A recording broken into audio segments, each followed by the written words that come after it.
know what time it is. This is Kiyha's Jambaliyha. You know I'm always cooking up something hot. Come on in.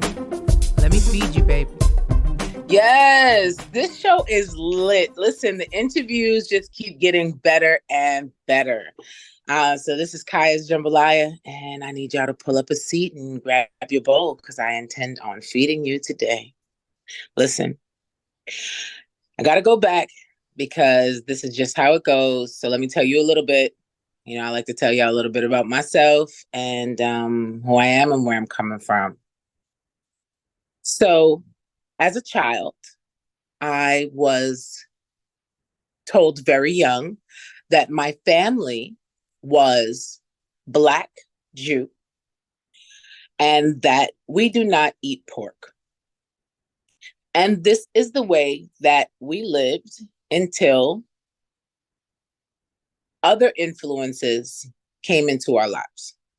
So my father, being the man that he was and raising us that way,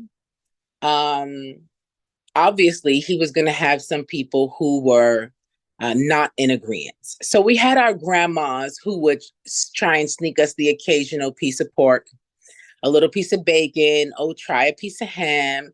And then we'd be sick for the next 3 days because, you know, obviously we were having something that was foreign to us. Some of us liked it and continued to try and eat it, and some of us didn't. Now, I was a child who just was like, yeah, nah, I'll pass. And it's only once I came into a time where my dad and I were in a disagreement that I decided, as part of my rebellion, that I was going to eat pork.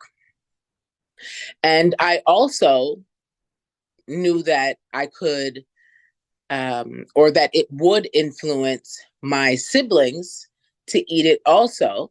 And so I used to just make all kinds of stuff, real good stuff with pork, and we would eat it. But we also noticed that something had changed inside of us once we ate the pork. We noticed that we became aggressive, unusually aggressive. Like it was a problem, something that we had never experienced before. And for many years, I ate pork out of rebellion. And one day, my friend invited me to come to Jamaica with her. And I did. And after going to Bath in St. Thomas, a man that was near they have some shacks set up outside where they sell food and natural drinks and soaps and different stuff. And we went to go and buy some jerk pork. And when we went to these stands, they had a very small piece of pork, but the piece of pork was like 800 US dollars. That's $8 US. You could probably get a whole slab of ribs for that. And it was a very, very tiny piece of jerk pork. And we said, well, why is the pork so expensive? And they said, because nobody up here don't really raise pigs like that. So I'm like, why? He like, because the pigs just corrupt the land. So I'm like, what do you mean? He's like, come, let me take a walk. We walk up the little road and he says, see this here? This is the juice lady yard. Her yard is plush. She got fruits everywhere, all kinds. The next piece of land, the man got avocado trees. He got, his land is plush, beautiful. About 4 lots down is the man who raised the pig lot. His lot, the grass don't hardly grow. Everything is chewed, bitten, and he got his pen and stuff like that, but they break out at times. But you get to see what happens to the land when pigs live there. It's not a good thing. This is why people build pig pens. A goat could roam free. The goats is running free all over the place. They try and contain the pigs because the pigs corrupt the land and make the trees grow ugly. It make the grass grow ugly. It don't make it look nice. A pig will eat a boot, his own feces, doodle it out, his kids, doodle it out, and eat it back again. And so my spirit came to the conclusion about some things about pork. One, I don't believe you're supposed to give. One, I don't believe you're supposed to eat pork at all, but I definitely don't believe you're supposed to give children pork. I think that pork makes the children's mind go wary. Mm. It will make them wayward, aggressive. It won't make them ambitious. It'll take away their ambitions. Something about consuming this meat with the trichina worm in it, or whatever I want to say the right name for it. The trichinosis worm. And they say it comes from eating raw or undercooked meat, but it's pork. It's a roundworm parasite, and it's found in pork. And this is something that I need y'all to pay attention to. We can't keep eating pork as a people. Black people, today I'm saying the words to y'all, and I know a lot of y'all are going to be mad at me about this, but we cannot continue to eat pork. We cannot. We have to stop eating the pork. We have to cleanse our systems of the pork. There's a lot of people online that you could actually go and look at on how not to eat pork. Mm-hmm. But please find some information, read it, educate yourself, because you wouldn't believe what types of changes you'll see in yourself after not eating pork. Let me ask you guys something. Do you guys eat pork in your family? So that's first of all, what you're touching on is some really powerful things. So I'm pescatarian, so I don't eat any meat like that. Like, I eat seafood. My wife does eat pork. And my children do not. So it is like it is a different dynamic, and I think if she was here, she would even say it is a heavy, it's like a heavy meat. Like, when she eats it, it is in her system. She does feel it. But but they say it all the time. What we put into our bodies, like that living organism, or whatever it is, whether it be a plant or an animal, it carries an energy. So when we take it and we put it into our being, we are definitely consuming that energy, a part of that life force. So yeah, so if the pig is what it is and carries itself in that way, it's no wonder when it enters our system that it destroys us inside. And actually it destroys us inside out, so to speak, because it does start to warp our way of being as well. Inga, what about you? I don't eat pork. I was raised Adventist. So there was no pork. You mentioned the Jewish thing, and I was like, yeah, pretty much they consider themselves kind of like the Jews, but not really. So I will say there was no pork. And from time to time, I may try it because there was so much hype around it with other people, right? And I was like, no. So when I was young, I knew I don't eat that. I was stronger almost, right? As an adult, where you can choose whatever you want to do. I was like, everybody's talking about this bacon. Let me try it. And I really didn't like it. Like you said, it made me sick. It didn't sit well in my body. So why do that to me? Yeah. So I find that it's something that we struggle with. So if you're ever struggling, I'm going to tell you a book that helped me when I was younger to just kick it. So it's been many years since I've eaten pork now, but How Not to Eat Pork or Life Without the Pig. And it's a book by Shahrazad Ali. It's a little pink book. And it's a book that is very helpful because a lot of us don't know that the toothpaste that we use, the soaps that we use, have pork in it. Yeah, and it keeps us dependent. It keeps us dependent on that pig, on that type of fat, because this fat is almost like this is why sugar is so addictive. Actually, white sugar especially is so addictive because in order to get it to crystallize like that, and that when after they bleach all the color out of it and stuff like that, in order to get it to crystallize like that, they use pig bone. to make the sugar, to make white sugar crystallize that way. So it's hard for us to kick it because every day we're ingesting some of this white sugar stuff in something that we're eating, especially if you're eating any muffins from any places, any juices, drinks, whatever it is. This is what it is. This is really what they're doing to us. And it keeps you, I think it keeps you away from your consciousness. So I'd like to put the users to the test. And this is almost the end of my segment. So I want to put you all to the test today. I want us to try and stop eating pork.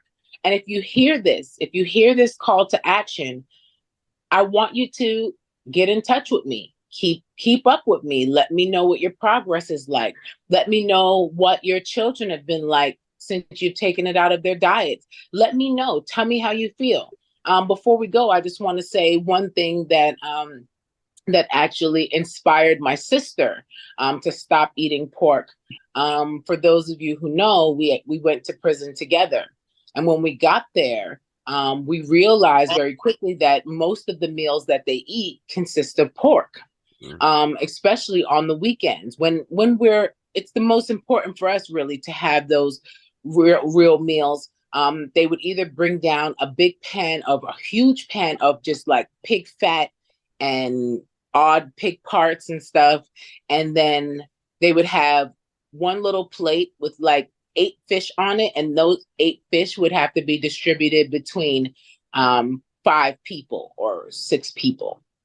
And they're very small fish. They're Bangamari fish, those like Guyanese fish. And you would have 2 little strips of that and a whole heap of rice. And my sister was hungry and she was like, I'm eating this. And I had to say to her, I said, sister, don't eat the pork. She's like, well, I'm hungry. And I'm like, listen to me. You're going to thank me later, but I need you to strengthen your mind today. If you can do anything, this is going to be the sacrifice that you'll make. Don't eat the pork. You getting ready to go home, you could have whatever you want when you get there. Don't eat the pork here. 3 weeks went by, and every Sunday they would eat the pork and then start fighting after. And I would just look at her.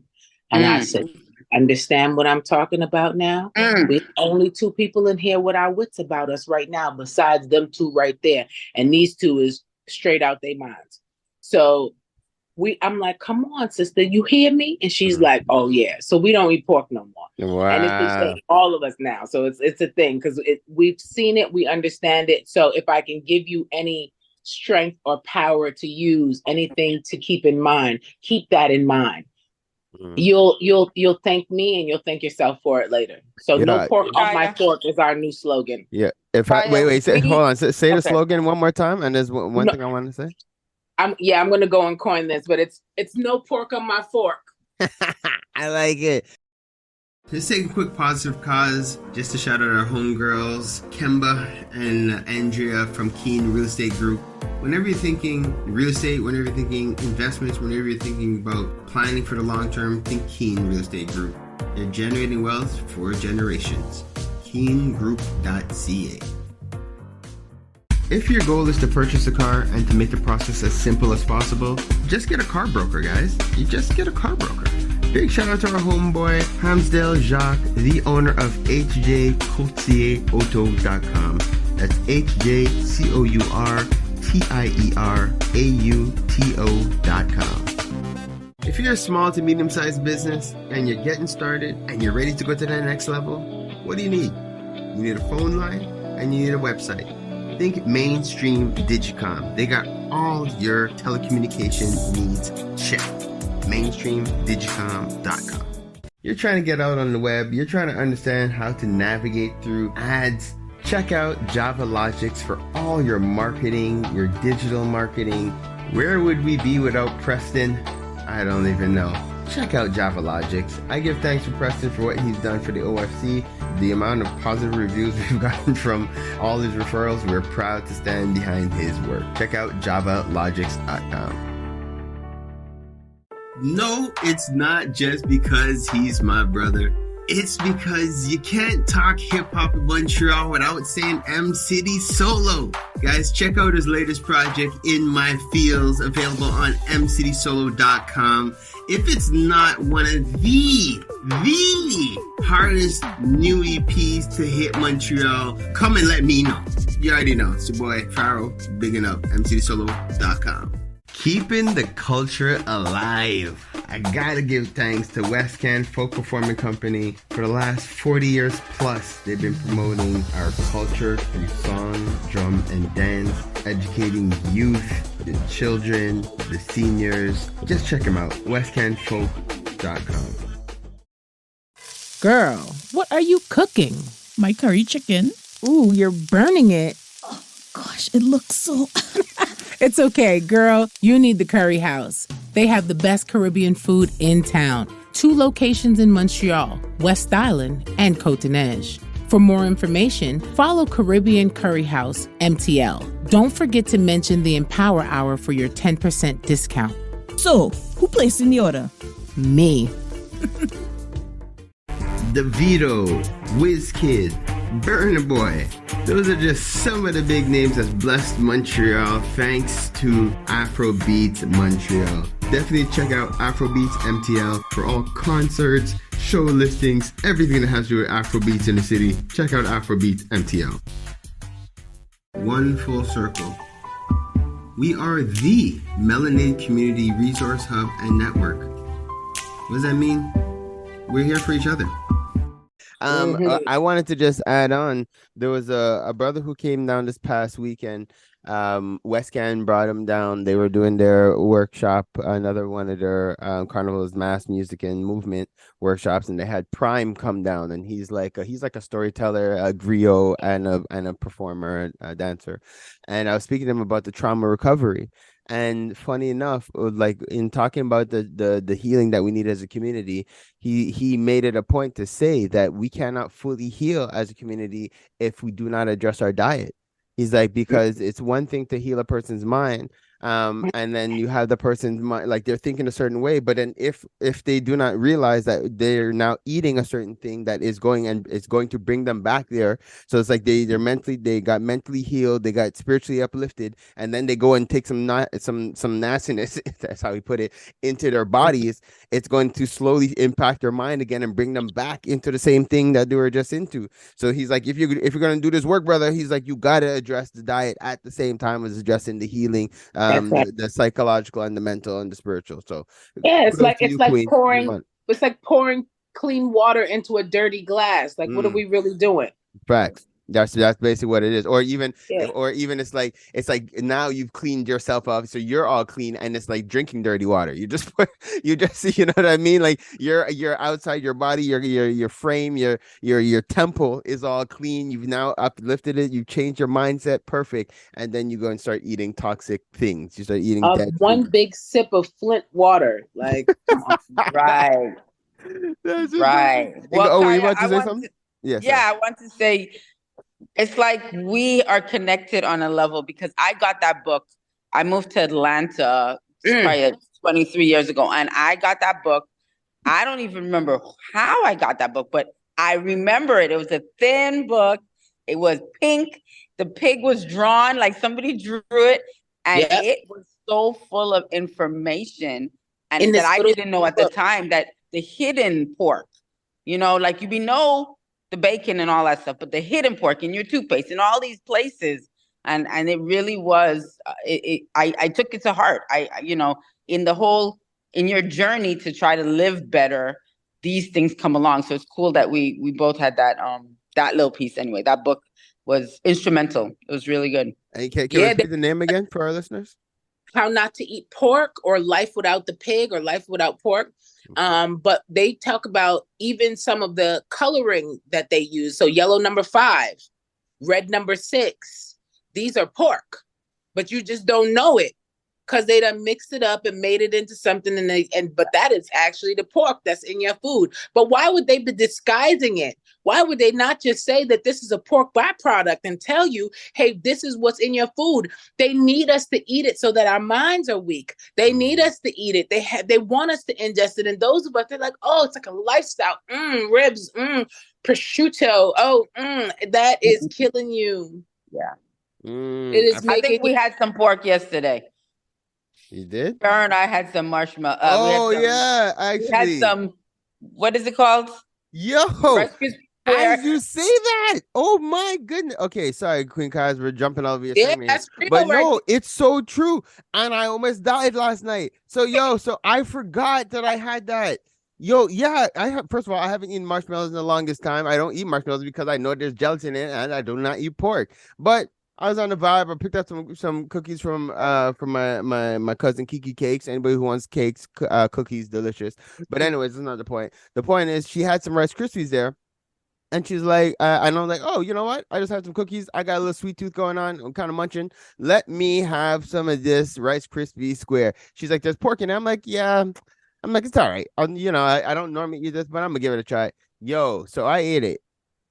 I don't know. I forgot. And last night I had, sorry guys, definitely too much information, but it was a terrible bowel movement. It was like I was dying. I was like, yo, what is happening in my insides? What is tearing me apart? Yeah, it was that. I forgot it. I forgot I ate that. I'm going to tell you what's happening. The universe is fighting us right now. So yeah, I had purchased some meat from a market, like a meat market. And it was in what I purchased, I thought was beef rib. So I had 2 bags of it. Yesterday I defrosted everything and I started preparing the food last night. As I started making it, I'm like, I feel like this meat don't look right to me. But my friend looked at it and they was like, nah, this is not beef, this is goat meat.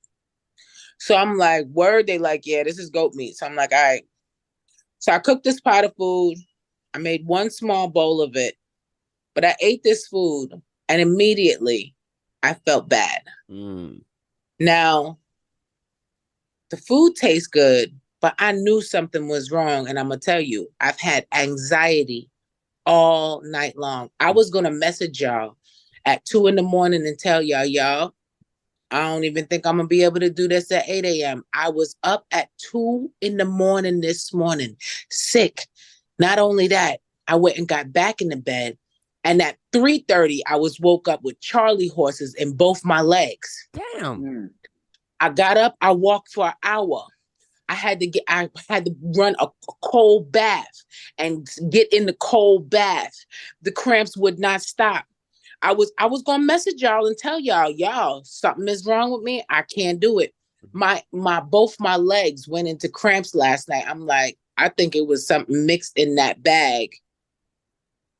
Yo, we got to be careful what we're putting into our temples now. We can't take this. Well, why did it happen yesterday? Why did it happen? Listen, let me tell you something. The universe knows that we are on that path to fixing, to recouping, and it wants to throw us off by any means. I'm telling you, I feel it in my body. Yeah, facts. Kiyha, you said it. It's like a test. The universe tests us when we're close. When we're working on something, we're like, this is what we're going to do. The tests start to come. Facts. Yep. Queen Odessa said it. She said it's going to happen. You know it's bad when I cook a pot of food and I take the whole thing and stick it in the freezer because I'm going to freeze it and just throw it in the garbage. Oh, it got out my house because I believe I might have ingested maybe it might have been even just 1 piece of 2 pieces in there, but it's something and I feel it in my body and I am not happy right now. I'm like, oh, you've been trying to get me for a long time. The devil made me dream that I had ate pork in my dream and the grease was running down my face and I woke up out of my sleep like, no. When it takes 7 years to rid your body of the trichina worm. 7 years for it to die if you don't consume any pork. Oh man, guys, take heed, people. If you're listening, we are here to empower you all. As your body starts to relieve itself of all of the essence, you'll start to have flashbacks of times that you ate pork and it was good, almost like a drug addict who ends up relapsing because they have a dream or something that makes them feel like they got high, and now all of a sudden they back getting high again. This is what pork, I feel like, has done to me. So when I got close to my 7-year mark, I started having dreams. When I got home from prison, it happened to me. I think I talked about this, where I couldn't remember whether it was a dream or it happened in real life, that somebody came to my house when I first got home from prison. And I realized that it wasn't actually a dream. This girl, I'm friends with a non-melanated lady, and you know me, just trying to not be like that type of person. I don't want to be out here like, I just don't like you because you this. I allowed this lady to come in my house. She knew I wasn't doing well. I had just came home from prison, and she came to my house and she ordered a pizza with pepperoni on it. And I had no money. I had no food, no nothing. She came, she ate the pizza, half the pizza in my house, and she took the pizza and put it on the stove. And that night I went to bed hungry. I went to bed, I went to sleep, I laid in my bed and I went to sleep and I prayed, and I was just like, God, just suffice me. I know that tomorrow I'm going to get some change and everything's going to be good. In the middle of the night, I have a dream that I got up and I ate this pizza. And it literally tortured me because I couldn't remember later on whether it was a dream or whether it was real. And I toiled with this in my mind. And I'm saying to myself, you didn't eat the pizza, Kiyha. But my spirit was like, you wanted to, though. You wanted to. And that's why your mind can't. I'm telling you. So if I can encourage the people in any kind of way, just heal yourself. Heal yourself. Keep up with me. Tell me how you feel. Tell me what you experienced. And that is my segment.